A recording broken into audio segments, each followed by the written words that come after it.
happened. He had already started kind of developing, by moving out to New York and stuff. So then once we were married by Snakehead, I guess we just kind of,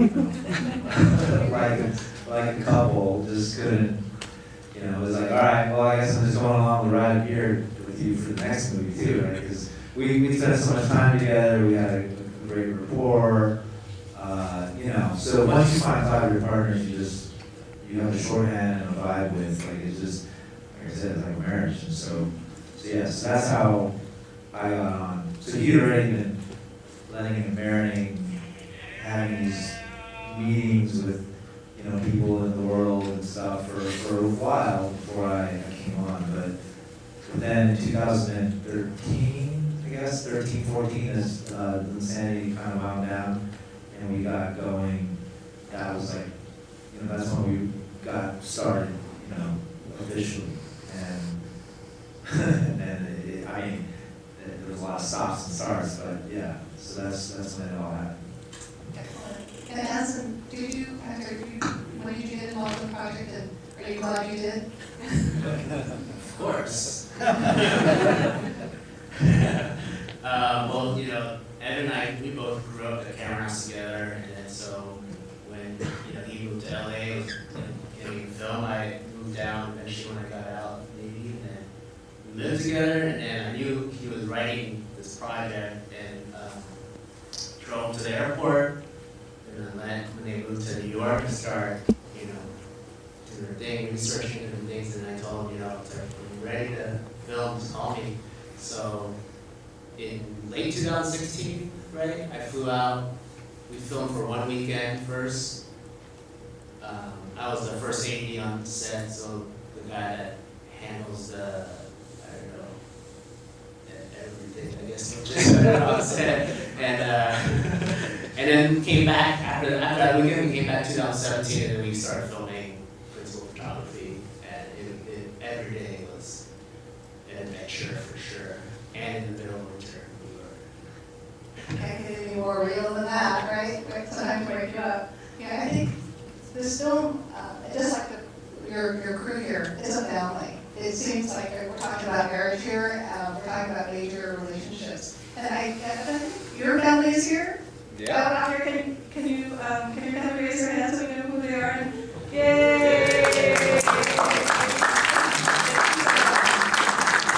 I guess this is their second time they've seen this film, or today?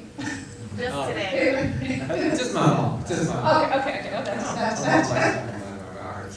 So this is a film that really brought community together, and right here, it's passion, it's what you love, and I heard in different interviews that it actually stretched you spiritually, and it stretched you in many ways beyond what you thought it would. Can you remark on that? wow, stressing. Yeah, I think, you have to, and I was very prepared for failure, right? I was prepared to go to a place where, I might not be right? I think when we were shooting this film, everything about it was like, wow, can't believe how well we're executing, and we're getting these days, we're getting some amazing footage, and then, we have that first cut, and that first cut, at that point, it's just me and my editor, and a whole bunch of people like you watching the film. And when that first cut goes and people are like, this is the worst movie I've ever seen in my life. We need to stop making movies. My favorite character is the lobster guy. And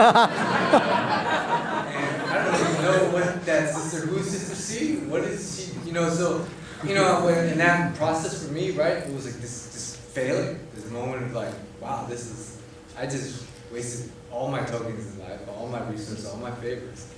And, what I had to do when I realized is that, as a documentary filmmaker, transitioning the narrative was a very different process. And I took that for granted, and so I had to relearn almost day one how to be a narrative filmmaker. And, actually his wife, Nadine, was the one to really, break it down to me. And so we had to re-edit this whole movie. And you didn't know this while you were shooting, and so we had to figure that out, right? And I think documentary filmmaking and the editing process, I'm okay with spending a lot of time editing. So we really put this movie together very differently than an actual script. And during that time, though, this is 2 years of just really bad focus groups. It was, I felt like I was done. I thought my narrative career was over. Brian wasn't even talking to me anymore. It was this moment of just like me in the film and my wife. And I don't think honestly, it's like, you're like, wow, everyone's gonna see, because everyone on Quickstarter saw that we wasted all this money and you're done. And I think that's sort of, as a filmmaker, as an editor, you only get one shot at making a first movie. You make a bad first movie, you don't get a second movie. And so there's a lot riding on this, especially 20 years getting to this game to make this movie. It's like, okay, this is my chance. For me, stretching, we talk about stretching, I went the lowest of the low, and I think even me and my wife, we talked about this. At the time, I think it really, I was fortunate, again, I was like a starving artist, my wife was able to support me, but, I need to go to that place and feel that, like, this is the end of my career, this could be it. And, you almost go into a sense of depression. And when you think back like that, I don't want to, confuse that with real mental health. Mine was more of an artist pursuit, but getting there, knowing that, you have to just make the movie you care about and what is really important to you. And then when I got to the end, I didn't really care if anybody liked it anymore because I was happy with this.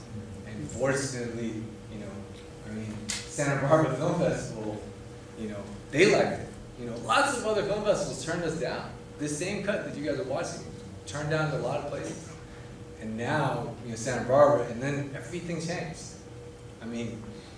December last year, I don't think I was ever going to make it there feature again.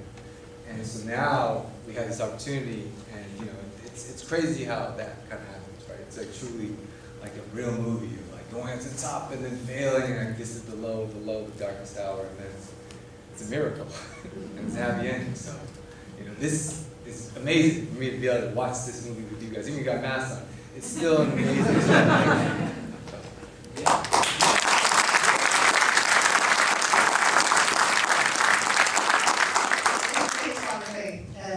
And luck, I guess, along with that as well.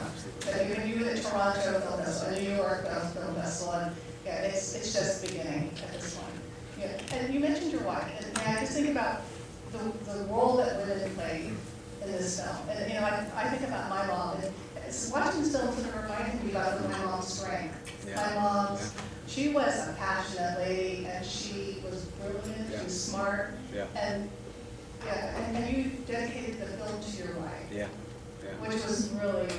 Can you talk about that? Sure, I can definitely talk about that.